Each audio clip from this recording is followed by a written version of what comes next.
katoko mampitomany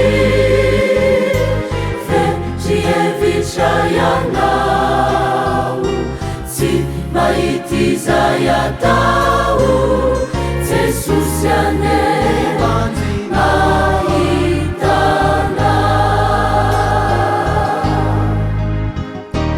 mihasarotrany fiananatany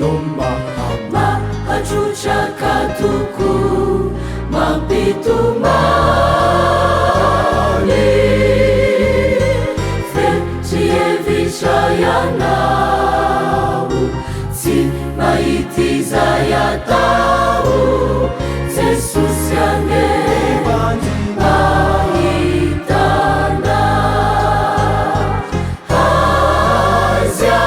aizianao Jesosy efa miandrianao acinela naniry ny verenandao apetrao aminy ne mapela tanany iadana tanandisa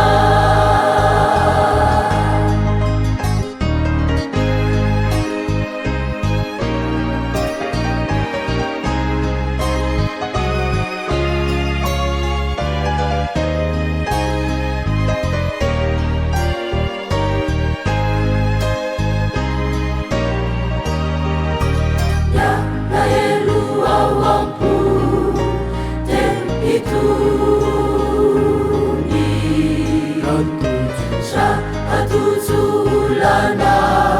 Jesosy antsoi mahereza mivavafa atra manitra malala mihevitra yatanana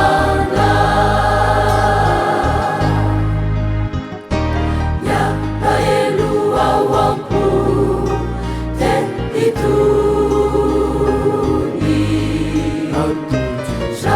atuzulana Jesosy antsoi